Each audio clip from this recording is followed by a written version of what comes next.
अनधिकृत फलक हटवण्याची मोहीम दररोज राबवण्याचे महापालिका आयुक्त सौरभराव यांचे आदेश. दंड वसुली आणि गुन्हा दाखल करणे याचा सहाय्यक आयुक्तांनी आढावा घ्यावा. ठाणे महापालिका क्षेत्रात अनधिकृत फलक, पोस्टर्स, बॅनर्स हटवण्याची मोहीम दररोज राबवण्याचे आदेश महापालिका आयुक्त सौरभराव यांनी सर्व सहाय्यक आयुक्तांना दिले आहेत. त्याचबरोबर नोटिसा देणे, दंड वसुली आणि गुन्हा दाखल करणे याचा सहाय्यक आयुक्तांनी दैनंदिन आढावा घ्यावा, असेही आयुक्तराव यांनी स्पष्ट केले आहे. महापालिका क्षेत्राचे विद्रुपीकरण थांबवण्यासाठी दैनंदिन मोहीम राबवून अनधिकृत फलक हटवण्याची आवश्यकता आहे. त्याबाबत माननीय उच्च न्यायालयाचे अतिशय काटेकोर आदेश आहेत. त्याचे पालन सगळ्यांनी करावे. अनधिकृत पोस्टर, बॅनर, फलक लावला की त्यावर नोटीस, दंड आकारणी आणि गुन्हे दाखल करणे ही कारवाई अतिशय प्रभावीपणे करण्यात यावी, असे आयुक्तराव म्हणाले.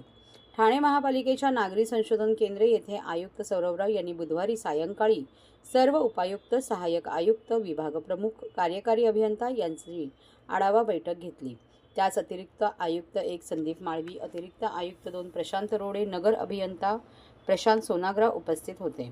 उपायुक्त मुख्यालय जी गोदेपुरे यांनी यावेळी विविध विभागांकडील कामांचा आढावा घेणारे सादरीकरण केले.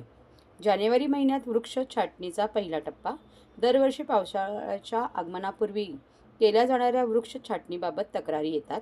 त्यामुळे आयुक्तराव यांनी ही वृक्ष छाटणी 2 टप्प्यात करण्याचे निर्देश दिले होते. त्यानुसार उद्यान विभागाने नियोजन केले आहे.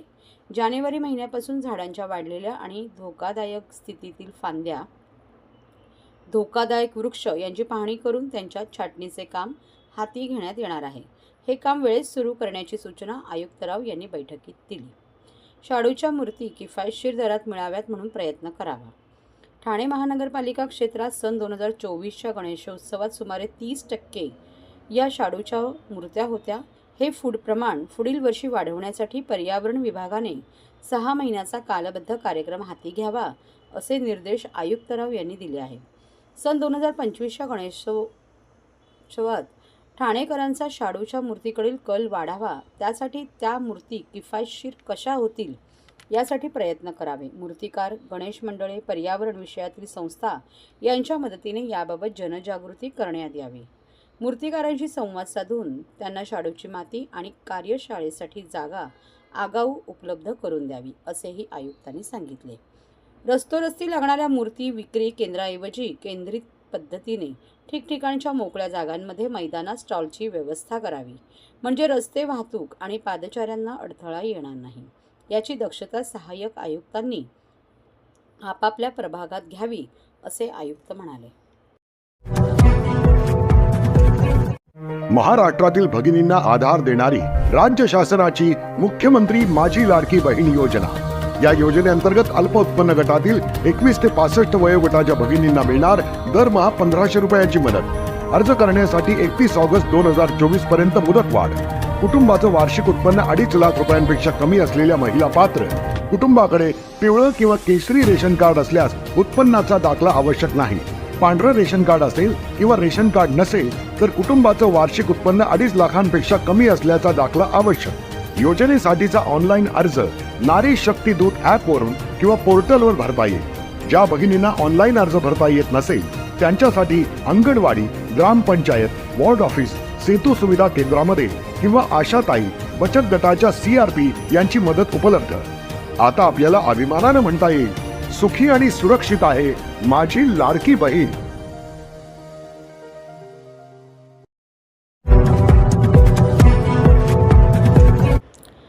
ठाण्यात गावठी हातबॉम्बचा साठा जप्त. ठाणे शहरात गावठी हातबॉम्बचा साठा पोलिसांनी जप्त केला आहे. या प्रकरणी पोलिसांनी रायगड येथील माणगाव भागातील एका तरुणाला ताब्यात घेतले असून पोलिसांनी त्याच्याकडून 10 हातबॉम्ब जप्त केले आहेत. त्याच्या इतर साथीदारांचा पोलीस शोध घेत आहेत. हे गावठी हातबॉम्ब रानडुकरांच्या शिकारासाठी वापरले जात असल्याचे पोलिसांनी सांगितले.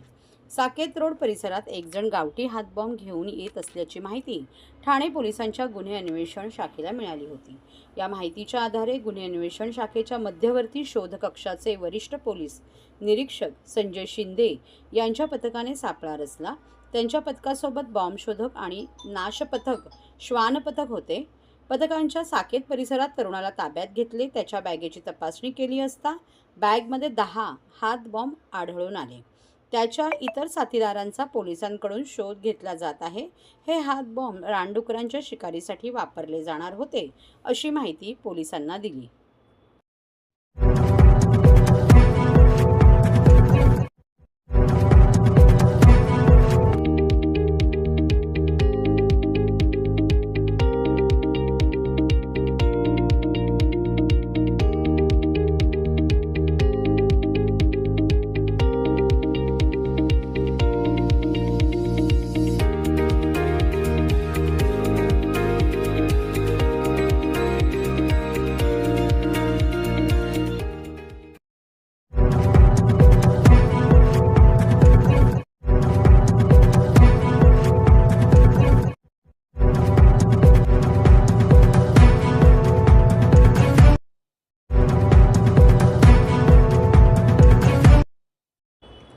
ठाणे मध्यवर्ती कारागृहात बालवाडी भरली.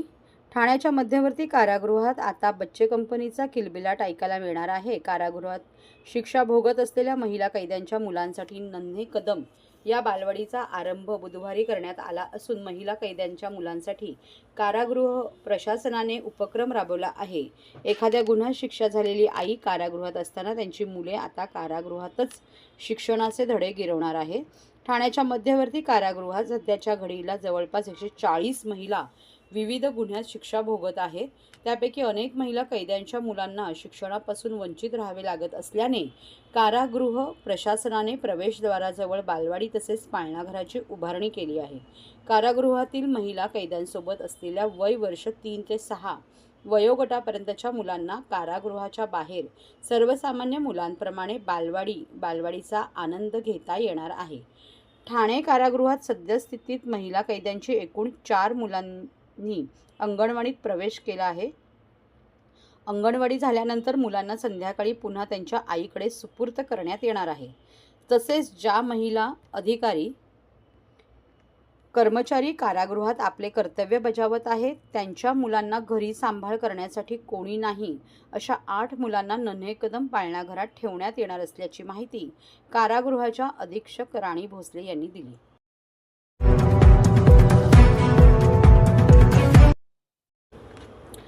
प्राथमिक आरोग्य केंद्र बदलापूर येथे CYTB टेस्ट या मोहिमेचे मुख्य कार्यकारी अधिकारी रोहन घुगे यांच्या हस्ते उद्घाटन. प्राथमिक आरोग्य केंद्र बदलापूर येथे राष्ट्रीय क्षयरोग दूरीकरण कार्यक्रम अंतर्गत दिनांक 4 डिसेंबर 2024 रोजी सुप्त अवस्थेतील क्षयरोगाचे लवकरात लवकर निदान होण्यासाठी CYTB टेस्ट या मोहिमेचे उद्घाटन जिल्हा परिषदेचे मुख्य कार्यकारी अधिकारी रोहन घुगे यांच्या शुभ हस्ते करण्यात आले. या चाचणीमुळे जास्तीत जास्त संशयित क्षयरुग्णांचे खात्रीपूर्वक निदान करून क्षयरोगातून पूर्ण बरे करण्यास मदत मिळणार आहे, अशी माहिती जिल्हा आरोग्य अधिकारी डॉक्टर गंगाधर परगे यांनी दिली.